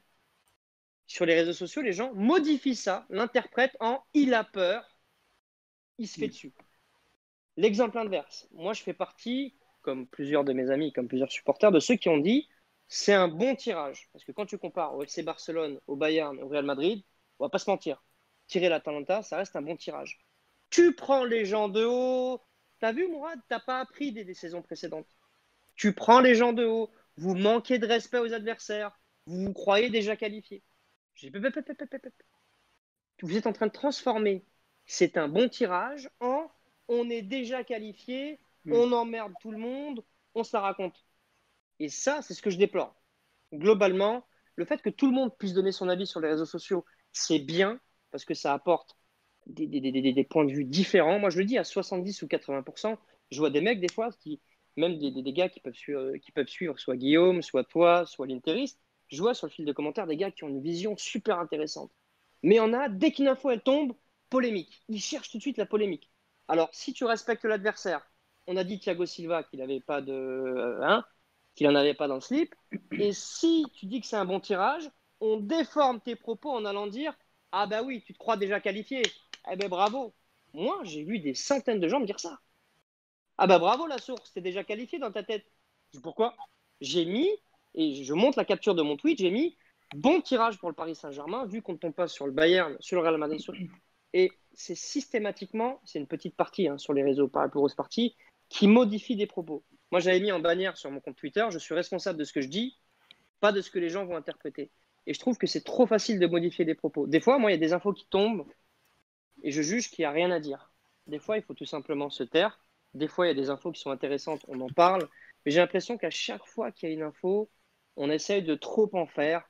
Il faut absolument faire la polémique à chaque fois. Et pour moi, trop d'analyse, tu l'analyses. Des fois, il n'y a rien à dire. Mais je crois que notre ami. Le problème, c'est que quand tu dis rien, bah, c'est pas vendeur en fait. Non, je suis là. Le problème, c'est que quand tu dis rien, c'est pas vendeur. Si je tweete salut les gars, aujourd'hui au Paris Saint-Germain, RAS, personne va me follow. Si je mets salut les gars, bonjour à tous, j'espère que vous avez bien dormi. Bah écoutez, cette semaine à la Factory au Paris Saint-Germain, RAS. Ça marche pas. Par contre, si je tweete salut les gars, guerre entre Leonardo et Tuchel, je vous explique tout à 16h. Ensuite, à 20h, je vous dis tout sur le clash entre le président Nasser et Truc. Le nombre de follow, il va monter. Et ça, un jour, il va falloir en parler. Donc la vérité, elle est pas, c'est pas vendeur en fait. Des fois, il se passe rien. Des fois, il y a des sujets qui sont intéressants. Marseille qui va être acheté éventuellement, c'est un sujet qui amène du débat. Je peux comprendre que, tu vois, mais quand il n'y a rien à dire, les gars, taisons-nous. On en parle, si on en parle, mais on n'est pas obligé de chercher toujours une polémique. Putain, on fait le tirage au sort contre l'Atalanta. Thiago Silva qui dit ça va être difficile. Les gens remixent ça en il a peur. Il a peur, il est fragile. À l'inverse, tu vas dans l'autre sens et tu dis c'est un bon tirage. On modifie tes propos. C'est trop facile en fait de modifier les propos des gens en il pense qu'il est déjà qualifié lui. Et ça, je pense qu'il va falloir évoluer là-dessus sur les mentalités. Et après, à côté de ça, je le redis, il y a 80% de choses qui sont intéressantes sur les réseaux ou même au-delà des réseaux sociaux. On aimerait qu'il y ait 100% de choses intéressantes sur les réseaux sociaux, mais ce ne sera pas possible. Il y aura toujours 10 à 20% de gens qui cherchent de la polémique. Je ne sais pas ce que vous en pensez, mais le problème, c'est que c'est cet justement... avènement des réseaux sociaux, il y a quelques années, fait que tu as des gens, des fois, qui cherchent surtout à buzzer, en fait. Tu vois ce que je veux dire, Guillaume? Ouais. Le problème, c'est justement c'est ces 20-25% qui vont prendre très, très, très souvent le dessus sur les 80% et qui vont ressortir du lot. T'as beau mettre le plus beau tweet possible que tu veux, par exemple sur le tirage au sort, tu auras toujours au moins un mec dans les commentaires qui va te ressortir un truc négatif ou qui va te tacler à côté. Tu pourras jamais avoir 100% de réponse positive ou quoi. Et le problème, c'est que c'est justement la polémique qui est recherchée en premier, de toute façon, de partout, que ce soit dans le foot ou n'importe quel domaine sur les réseaux sociaux. La polémique qui est recherchée en tout premier et les choses qui vont faire parler derrière le buzz plutôt que les choses positives. Est-ce que c'est pas Closer un peu qui est en train de fusionner avec France Football? Moi, je pense que pour bien conclure le sujet, il y a un commentaire qui, pour moi, est totalement mon fond de pensée, c'est qu'aujourd'hui, sur les réseaux, c'est soit tout est blanc, soit tout est noir. Il n'y a pas de, Ouais, exactement, c'est ce que je voulais dire. il y a Y a pas pas de juste de milieu. entre deux, Il n'y quoi. a pas de Donc, c'est dommage. 50-50. Et On puis va, c'est un on va, défouloir aussi. C'est un on va, défouloir, j'ai l'impression que c'est je pense que pareil, c'est un sujet sur lequel on pourrait débattre des heures et des heures, et puis sur lequel on va faire un tweet, sur lequel on va vous demander votre avis, les gars. Donc, vous pourrez intervenir. On va balancer un tweet là pendant la pause. On va accueillir Willan qui nous attend, du coup. Donc, je vais laisser, Ouais, c'est ce que je voulais dire. Je voulais ton avis, Je vais laisser l'interiste conclure, puis après on partira en pause, les gars. Donc, si vous voulez réagir, n'oubliez pas hashtag ASFoot et puis partagez un maximum. Willan arrive, donc je te laisse l'interiste donner ton point de vue. Sur ce point de vue, moi, je trouve tout ce qui est réseau, Twitter, etc., on va dire entre guillemets, c'est le jeu. Voilà, c'est le jeu des réseaux sociaux. Et après, au niveau des médias, moi, je sais que ça fait ses vendeurs, etc., mais quand tu es, par exemple, le seul média français, pour moi, hein, tu ne dois pas faire ce genre de choses avec l'engrenage, etc. Oui. Tu n'as pas à faire ça. Donc, moi, je trouve, OK, nous, on peut le faire dans le jeu, entre nous, collègues, c'est marrant, etc. Mais des personnes qui travaillent, qui sont faits pour parler de foot, ils n'ont pas à rentrer dans ce jeu des réseaux sociaux, etc. Mais ça, ce serait un sujet, je ne sais pas ce que tu en penses, Terry, ce serait peut-être un sujet, il a raison de le dire, intéressant pour une prochaine fois. La presse française sportive, il l'a dit, il y a un seul quotidien sportif national, ça prouve qu'on n'a pas de culture foot. Et tu sais, ils sont seuls, ils ne se remettent pas en question. Ils ont un monopole. Tu vois, donc, moi, je dis toujours, la presse italienne défend les clubs italiens. Tu connais bien la presse italienne, la Gazzetta, le Corriere dello. Je ne vais pas t'apprendre, Interis, tu connais, Guillaume aussi. La presse allemande défend les clubs allemands. La presse espagnole défend. Et moi, je me réveille tous les matins. Je vois toute la presse française qui fait tout pour faire fuir Neymar, Mbappé. Et avant la remontada, Monsieur Djelit. La une de l'équipe, non mais vous vous en souvenez tous, c'était gonflé à bloc, photo de Messi, Suarez, truc. Je l'ai montré au taxi quand je suis arrivé à Barcelone. Il me dit, mais c'est quoi ça? C'est quoi comme presse? Je lui ai dit, mais c'est le seul quotidien sportif de chez nous. Et ils m'ont dit, ils ont titré ça. Je lui ai dit, ben oui, c'est des fous. Et ils rêvent que Neymar retourne chez vous. Et ils rêvent qu'Mbappé parte chez vous. Mais ils m'ont dit, mais c'est pas comme ça, nous ici. Nous ici, on fait tout pour garder nos joueurs. Et quand tu t'attaques à nous, nous ici, si je parle la presse sportive française. Et moi, je pars du principe qu'en Ligue des Champions, elle doit défendre Marseille, Lyon, Bordeaux, le Paris Saint-Germain. C'est incroyable. On a une presse face à nous, mais on en fera un sujet parce que là, on débat encore. On va en faire. Je pense que c'est complètement ouf. Faut qu'on en parle. Thierry, Guillaume, c'est sûr, c'est obligatoire. Ouais. Ah ben là, de toute façon. Mais bon, on va vous faire réagir, les gars. Donc, on fait une courte pause. N'hésitez pas à aller réagir avec le hashtag ASFoot. Ramener un maximum de personnes. Et puis, on revient avec Willan dans 5 petites minutes. À tout de suite, les gars. À toutes. À toutes. Salut à tous, on est de retour. Donc, comme vous pouvez le voir, on est avec monsieur Willan Cyprien. Bonsoir à toi. Merci à toi d'être venu et de faire partie de cette émission avec nous. Bonsoir. Donc, je vais te laisser te présenter, Willan. Je m'appelle Willan Cyprien, j'ai 25 ans et je suis joueur à l'OGC Nice. Donc, voilà, les gars, ça nous fait énormément plaisir d'avoir Willan. Donc, on va te poser quelques questions. On va laisser le chat. N'oubliez pas, poser des questions. Toutes les questions sont prises en compte. On essaiera, j'essaierai de faire un tri à la fin. Et on en posera un maximum à Willan. Donc, qui c'est qui veut commencer par poser des questions? Je vous en prie, les gars. Guillaume, je t'en prie. Guillaume. Allez, c'est parti. Moi, j'aurais juste voulu savoir qu'est-ce que tu as pensé de cette saison. On sait que ça a été difficile parce que tu as eu 2 blessures. Tu as rechuté après la blessure en janvier à l'entraînement. Qu'est-ce que tu penses? Parce que quand tu as été là, tu as été bon. Tu as été assez bon avec Nice. Et qu'est-ce que tu as pensé de cette saison difficile? Et au-delà de ça, qu'est-ce que tu retiens pour l'instant de ton passage à Nice depuis 2016, qui se passe plutôt bien? Je vais essayer de répondre à toutes tes questions parce qu'il y en a pas mal. Il y en a 2, ça va. Déjà, la saison, elle était assez particulière parce qu'on n'a pas été jusqu'à son terme et c'est assez spécial de se dire qu'on va peut-être être qualifié pour une Coupe d'Europe alors qu'on n'est pas allé jusqu'au bout du championnat. Et c'était inédit dans le monde du foot et de le vivre, c'est encore un peu plus particulier. Et moi, cette saison, elle a été un petit peu compliquée, surtout sur la fin, puisque moi, quand j'étais prêt à reprendre et j'avais envie de revenir pour bien finir ce que j'avais commencé. Bah, du coup, il y a eu ce Covid. Et en ce qui concerne mes 2 blessures, eh ben, c'était 2 blessures musculaires, mais c'était rien de grave. C'est juste que sur la deuxième, on a été un petit peu impatient, on va dire, avec le corps et on a voulu reprendre plus vite. Du coup, j'ai rechuté. C'était une blessure musculaire, c'était rien de grave. Mais moi, mes questions, elles portaient sur ta formation, puisque bah, tu as passé 2 années au Paris FC, Ouais. et puis après, tu es parti du coup à Lens. J'ai vu par diverses interviews, etc., ton amour pour Lens et puis pour cette ville que tu dis aimer et trouver très belle, surtout de ce que j'ai retenu, le quart des personnes. Ouais. Donc, comment ça t'a marqué? Comment c'est que d'être formé à Lens? Comment ça se passe?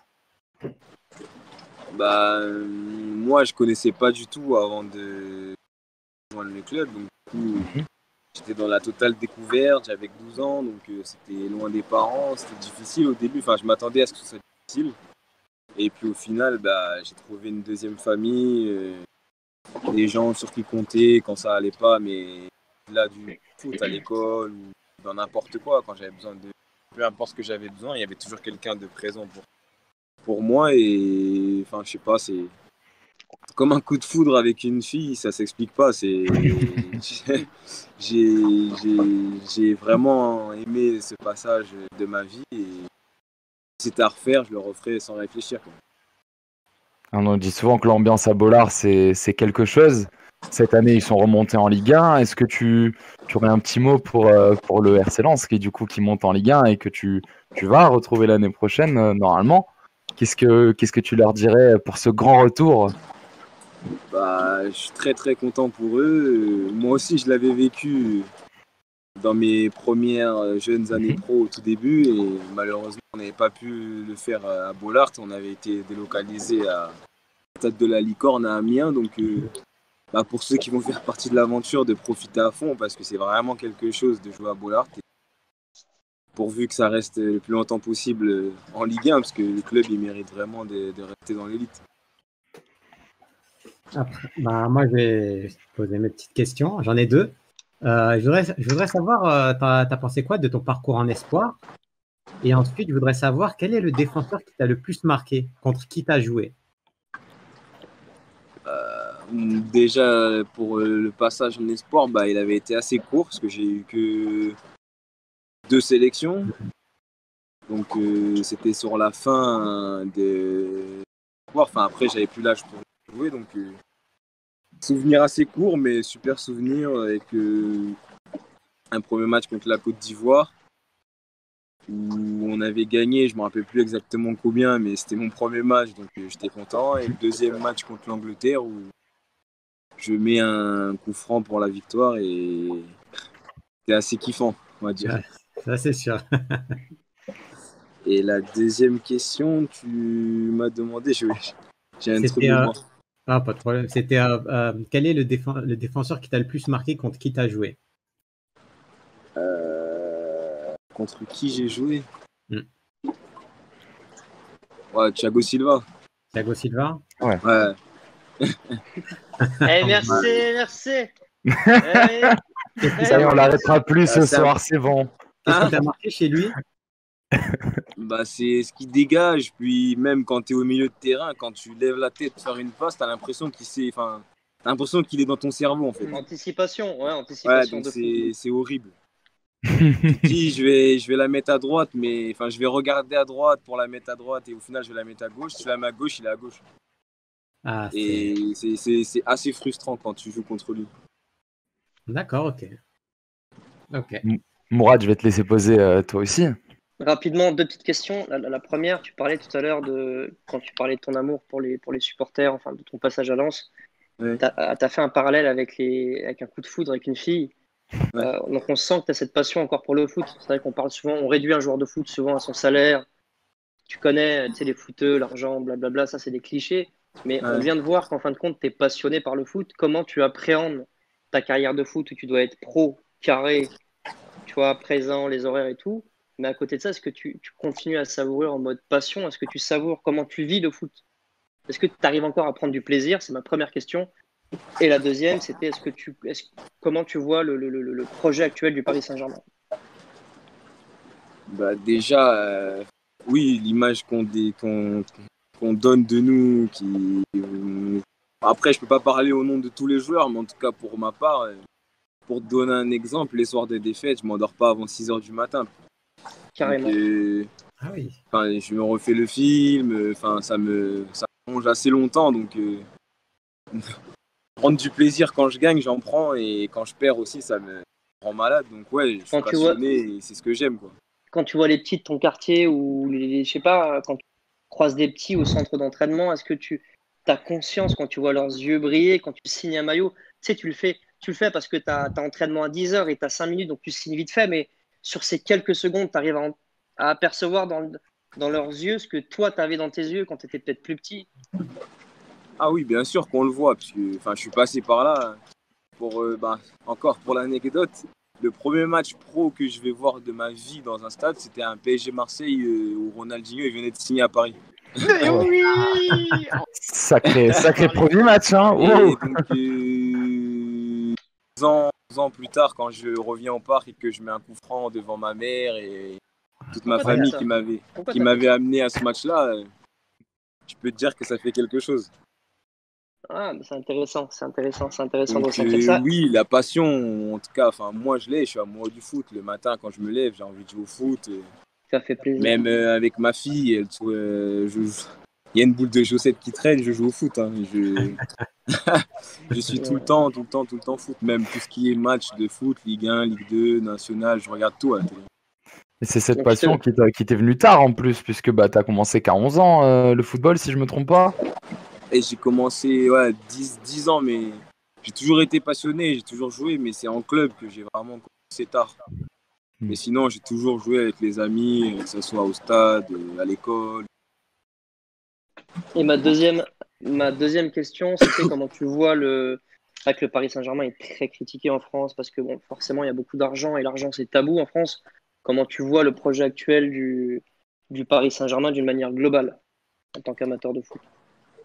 En tant qu'amateur de foot, moi, je pense que ce serait bien qu'on ait une équipe française qui aille au bout de l'épopée européenne. Donc, je pense qu'en France, à l'heure d'aujourd'hui, c'est le PSG notre meilleure chance. Donc, on peut que les soutenir lors de leur épopée européenne. Et après, le projet, ça fait des années qu'il a commencé maintenant. Et ils ont réussi à faire venir de très grandes stars. Donc, il n'y a pas de raison pour que ça ne finisse pas par payer un jour. Je t'ai posé cette question parce qu'on parlait juste avant que tu arrives, on parlait de l'argent dans le foot. C'est vrai qu'en France, l'argent, c'est tabou.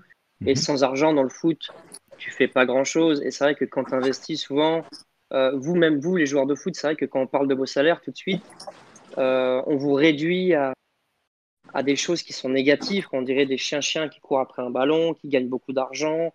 Alors qu'en fin de compte, non. Et c'est compliqué quand tu as un club comme le Paris Saint-Germain qui investit beaucoup d'argent. On compare en nombre de SMIC. Tu sais, on va parler au JT de 20 h, on va dire, vous avez vu, lui, il gagne 255 SMIC à la semaine. Forcément, le citoyen lambda, quand il voit ça à la télé, il te voit d'un mauvais œil.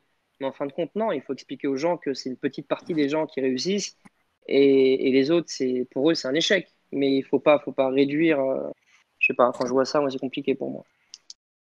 Après, moi, j'y prête pas trop attention parce que je suis très peu média. Comme tu as pu le voir, j'ai vu. Pas souvent d'interviews et je m'en fous un petit peu de ce qu'ils peuvent dire parce que la plupart des mecs qui sont assis derrière leur chaise et qui parlent, ils savent même pas un tiers de ce que c'est réellement d'être footballeur. Donc, mis à part les anciens joueurs qui, quand ils disent des choses, moi, j'y prête pas trop attention.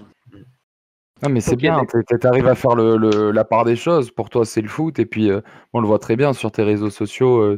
Tu es actif, mais tu es beaucoup moins actif que d'autres. Mais voilà, tu te concentres sur ton foot et ça fait vraiment plaisir à voir. La passion, c'est vraiment quelque chose qui. Nous, notre slogan, c'est parlons foot, parlons passion. Donc, tu vois, genre, rien que ton anecdote, elle nous remplit le cœur, là. J'ai une toute petite dernière question. C'est par rapport au vestiaire niçois. C'est qui le joueur le plus déconneur? Le plus déconneur. C'est vraiment. T'aurais dit Youssef Attal ou Patrick Berner? Moi, j'ai un petit. On va faire un petit coucou à Karim Jaziri qui est avec nous sur le live et qui demande à Willian s'il a payé l'électricité. Oh, Allume la lumière. Ouais, il est en extérieur. De base, je devais aller pêcher après l'interview, donc du coup, je me retrouve à la pêche. On a pris un peu de retard. Dans le chat, on nous a dit il y a des pêcheurs qui passent derrière toi, c'est pour ça. Ouais, c'est ça. C'est incroyable. On apprend que tu fais de la pêche en live. Ouais, de ouf. On est loin des clichés, joueurs de foot, Lamborghini, les nanas, tout ça, quoi. Le mec, il est simple, posé, il fait de la pêche. De ouf. Non, mais de tout, hein. J'ai 2 mains et 2 jambes comme tout le monde. Hein. Je peux faire plein d'activités comme tout le monde. Hein. Avant de passer aux questions des personnes sur le chat, il y en a vraiment beaucoup, moi je voulais te poser une autre question parce que j'adore ça. Est-ce que tu aurais une anecdote que justement tu n'as peut-être jamais dit dans un média, outre que celle que tu viens de nous raconter et que tu aimerais raconter, peut-être lors d'un match, un entraînement, quelqu'un que tu as rencontré? Est-ce que tu as quelque chose qui t'a marqué et que tu pourrais nous dire? Bon, l'anecdote que je pourrais dire et qui passerait bien, c'est la semaine, encore ce match-là contre le PSG. Et où la semaine à l'entraînement, on fait un jeu de coup franc avec Mario Balotelli. Et donc, on faisait un jeu, on met 10 coups francs chacun et celui qui en met le plus, il tire le coup franc le week-end. Mais bon, à chaque fois, je me faisais arnaquer et même si j'en mettais plus que lui, il les prenait tous. Et ce jour-là, il m'a dit, bon allez, cette fois-ci, pour de vrai, là, je te parle sérieux, si tu t'en mets plus que moi, je te laisserai tirer. Et ce jour-là, il en a mis 0, j'en ai mis 8 et il m'a dit, bon, pour de vrai, là, je te laisse tirer demain. Et là, il y a le coup franc et il me regarde, il me dit, bah vas-y, tire. Et puis, j'ai marqué. C'est comment d'avoir un joueur comme Mario Balotelli dans un vestiaire, puisque on a souvent cette image du mec froid, machin, sauf que derrière, c'est un gars qui, dans tous les clubs où il passe, soit il se fait vraiment des très bons amis, soit des ennemis, mais c'est un gars qui vraiment qui a et qui inspire et qui, un peu comme tu vois, comme tu disais pour Thiago, il a quelque chose, tu vois, il a cette image de Balotelli, tu sais qui c'est Balotelli, tu vois. Donc c'est comment de vivre au jour le jour avec un joueur comme ça, comme Mario, qui en plus a fait un carnage à Nice, il était trop fort, quoi. Nous, il était content d'être avec nous et nous, on était super contents d'être avec lui. Et moi, c'est un mec avec qui je jouais à la play quand j'étais petit, donc quand au début il est arrivé, j'étais assez impressionné. Donc je faisais tout pour que ça soit moi ou les autres, que ce soit Vincent Cosiello, Michael Seri, ou Alas, on se mettait tous à son service et je pense qu'il aimait ça et donc du coup il nous le rendait en essayant de marquer le plus de buts possible et en se mouillant pour nous sur le terrain. Ça fait plaisir à entendre. Vas-y, je t'en prie, fini. Après le coup franc, il t'a dit quoi, Mario? Il m'a dit je te ramènerai au resto vu que tu m'as donné la prime des matchs. Magique. Mais tu vois, mais ça c'est du Mario et vraiment Et il t'a ramené pour la petite histoire, il t'a vraiment ramené au resto ou c'était du blabla? Ah non, il me l'a dit, mais j'ai jamais réclamé. On a eu l'occasion de faire plusieurs restos après. Place un tweet ce soir, tu dis Mario, tu me dois un resto. Mario, tu me dois un resto là. Non mais en tout cas, on lui souhaite que du bonheur dans sa carrière. Lui pareil, Mario, qui, bien sûr, en espérant que ça se passe bien pour lui la saison prochaine. On va passer du coup aux questions. Donc je vais commencer par les questions sur Twitter, les gars, donc qui ont été posées déjà depuis quelques jours. Donc salut Willian, première question de Neymar Junior, donc comme tu te doutes un fan du PSG, qui dit: ton match face au PSG de 2 au Parc est-il le plus abouti de ta carrière selon toi, ou sinon c'est lequel? Le match où vraiment t'es parti et tu savais que t'avais fait le taf à 200%.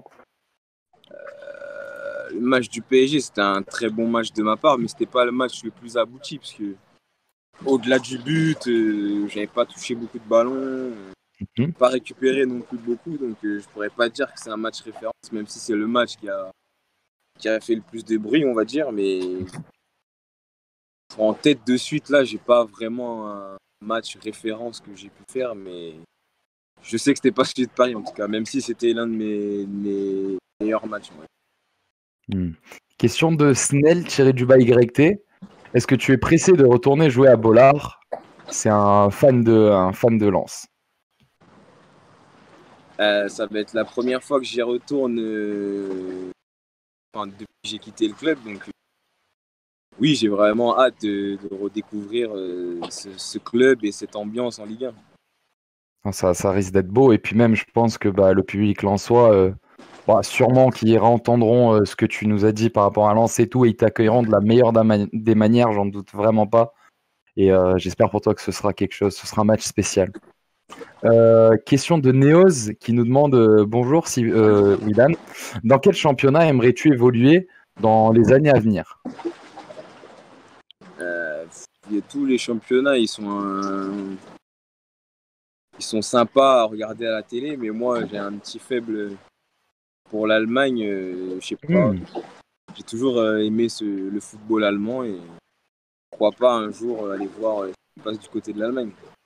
Ouais, surtout qu'il y a beaucoup de Niçois qui ont fait le chemin vers l'Allemagne. Alassane, il y a eu Cosiello, etc. C'est tendance l'Allemagne en ce moment. Il y a pas mal de Français et puis des Français qui réussissent en plus. Il y a une hype en Allemagne. Je sais pas ce qui se passe depuis quelques mois là, mais.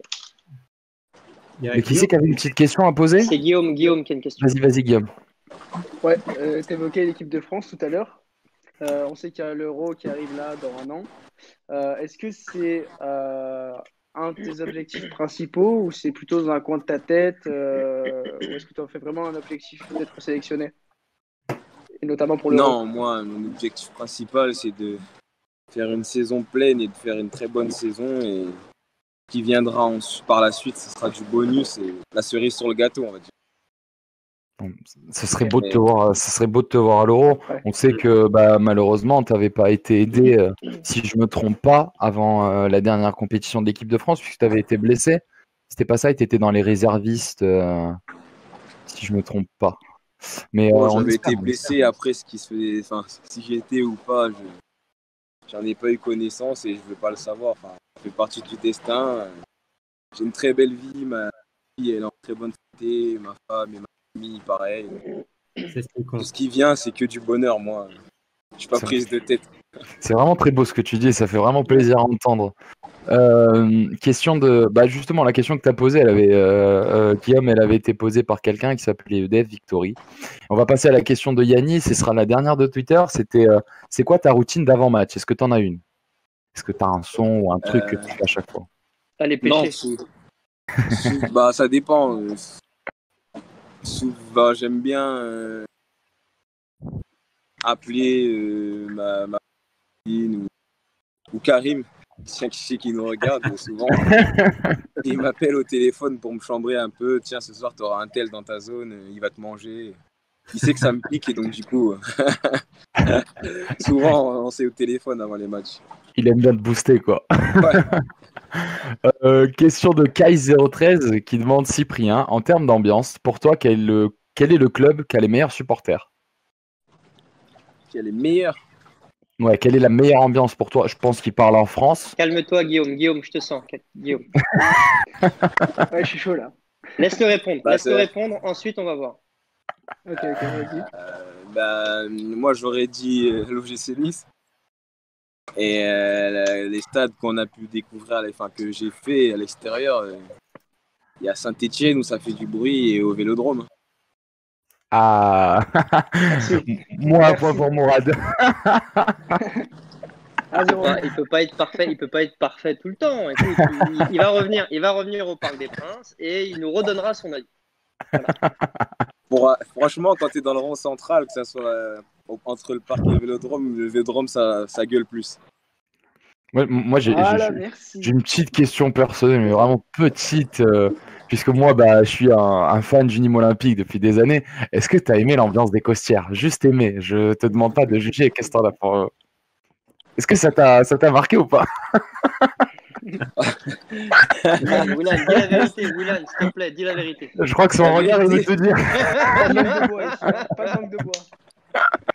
Non, la vérité, c'est qu'il veut pas vous salir. Les deux fois où j'y suis allé, c'est quand tu y vas et que tu fais pas, qui gueule pas pour toi, ça fait assez peur quand même. Ah, yes, ça fait une réussite de plus pour les gladiateurs. On fait peur à nos invités. Question de Nico, 73 160. Ton joueur modèle à ton poste, enfin ton modèle, c'était qui et c'est qui? C'était Iniesta. D'accord. Et ça l'est toujours? L'époque du Barça, après, quand j'ai commencé à jouer dans le monde pro, j'ai pas eu spécialement d'idole. C'est plus, je regarde un peu tout ce qui se fait à mon poste et j'essaie de prendre un petit peu de tout ce que les meilleurs font. Quand tu as joué contre Marco, tu l'as senti comment? Il est facile. Ouais. C'est l'impression qu'il dégage.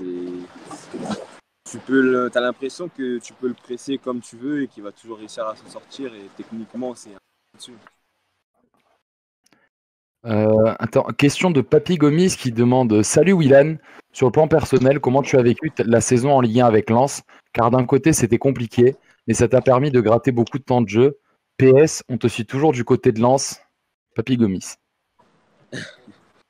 Le souvenir que j'en ai, il est mitigé parce que c'était un crève-cœur de redescendre avec mon club de cœur et de perdre, enfin, pas perdre quasiment tous les week-ends, mais on savait qu'on était inférieur par rapport à toutes les équipes, donc c'était super dur, mais en même temps, ça m'a permis de me forger et d'être prêt quand je suis arrivé à l'OGC Nice en Ligue 1, j'étais prêt à l'adversité et du haut niveau et totalement permis de vraiment bien me forger. Et c'est une année qui m'a appris énormément hier et c'est plaisir de savoir que Papy Gomis, tu me suis toujours, même depuis Lens.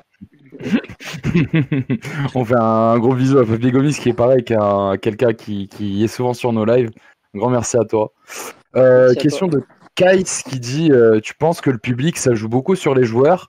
Tu te sens plus à l'aise avec ou sans public? Ouais, avec.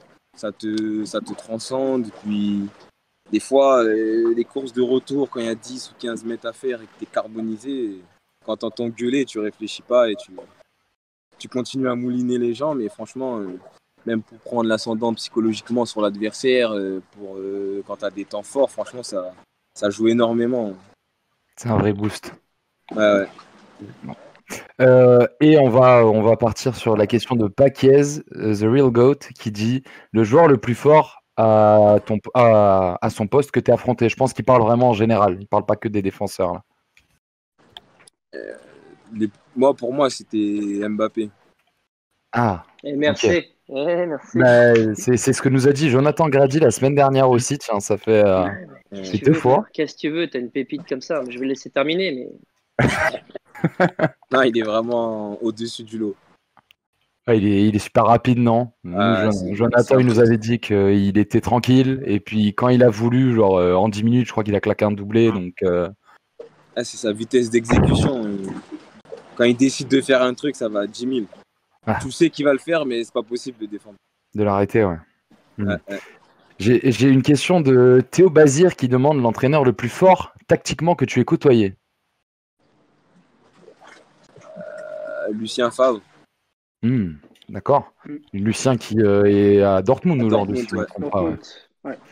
On lui passe le bonjour s'il nous voit. On lui a pas fait du bien cette année, nous. Il n'a pas fait du bien à nous aussi. Hein. Il n'a pas été gentil avec l'Inter aussi. Hein. Ah, mais après, ils vous ont envoyé. Il y a Hakimi qui est parti et qui va signer chez vous, donc sois content aussi, tu vois. Il a signé chez vous. Là, c'est bon. Ouais. Bon, 50-50, ça va. On est beau quand même là. Et je vais faire 2 questions de plus, les gars. On va laisser Willan quand même, ça fait déjà un petit moment. De Théo2343 qui dit Willan, quel est le joueur dans l'effectif niçois avec que tu trouves le plus fort? Quel est celui qui le plus tactiquement et techniquement te paraît le plus fort? Bon, pas tactiquement, mais techniquement, c'est Youssef Attal. Ouais. Ah, ok. Je le veux au Paris Saint-Germain. il va lancer une propagande.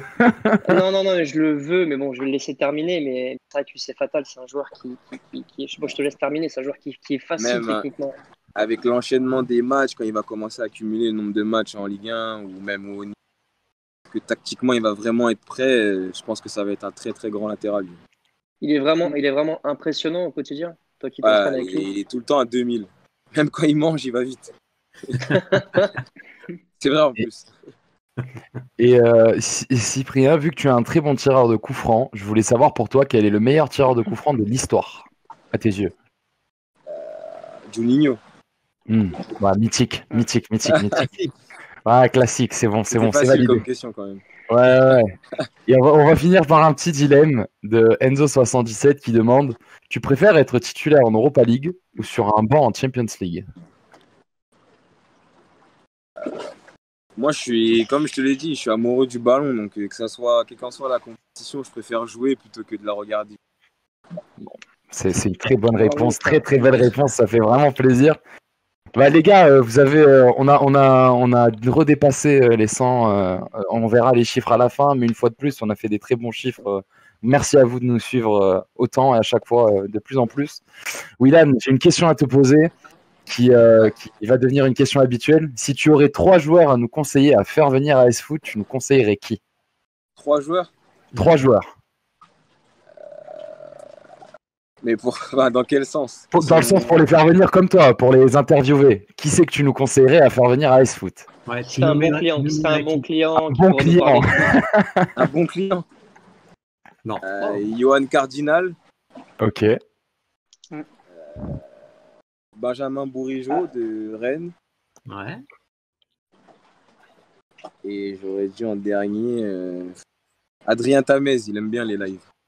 Ah. En plus, il va affronter le PSG dans pas longtemps. Donc, En plus. Que du bonus. On note, Willan. Non, mais on note. Il filer 2-3 filons sur les points faibles de l'Atalanta. Voilà. Bah, tu vois, regarde, on fait l'utile et l'agréable, c'est pas beau ça? Non, mais en tout cas, Willan, c'était incroyable de t'avoir. Vraiment un grand merci à toi. Merci pour ta disponibilité et pour ta gentillesse. On te souhaite que du bien. Moi, je vais me dire au revoir à tout le monde. Je vais laisser tout le monde le faire. Et puis, je te laisserai avoir le mot de la fin. Tu laisseras le mot de la fin pour ASF. Okay. C'est le classique. Donc, les gars, une fois de plus, un grand merci à vous. Je voudrais refaire un gros bonjour à Nando qui n'est pas là aujourd'hui avec nous. Et puis, voilà, on se revoit dès jeudi, les gars. L'invité va être annoncé demain. Et jeudi, on vous ramène quelqu'un pareil de très très très intéressant qui va pouvoir vous parler d'un métier très peu connu dans le football, mais qui a quelque chose de très bon à faire. Donc rendez-vous demain 19h pour l'annonce. Alors je voudrais vous remercier d'être toujours là, toujours présent. Merci à vous, merci à Willan surtout d'être venu, c'est super sympa. De rien. Franchement, merci beaucoup. Ça, en tout cas, moi, ça me touche, ça fait plaisir de devoir discuter avec nous entre passionnés. C'est ce qu'on cherche dans l'émission Foot. Donc, merci beaucoup et je te souhaite le meilleur pour ta saison et pour plus tard. Merci, c'est gentil. Oui, Guillaume ou Mourad, je vous en prie. Geste Guillaume, geste. Ils sont gentils, ils se laissent. C'est beau ça. Non, mais ils vont jouer Classico, c'est déjà la 3e journée, on va les ruiner, donc je préfère être galant avec lui. Non, mais Mourad, pour une fois qu'un Parisien laisse la première place à un Marseillais, c'est beau ça. Hein. Tout le monde s'y met donc. Ok.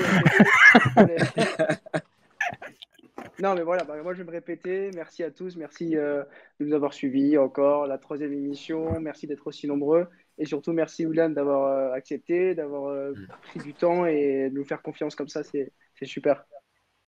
De rien. Merci à tous de nous avoir suivis. Vous êtes de plus en plus nombreux, ça fait plaisir.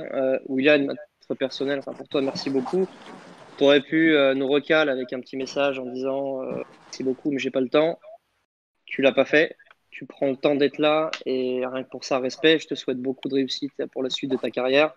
Tu seras toujours le bienvenu au Parc des Princes. Et qu'est-ce que je peux te dire d'autre? J'espère que tu seras épargné par les blessures et que tu auras tu as des objectifs forcément en tête, que ce soit en équipe de France ou en club. J'espère que tu arriveras à les réaliser, que tu seras épargné par les blessures et que le meilleur, on te demandait ton match référence tout à l'heure, je crois que c'est Lynn Terris qui te le demandait.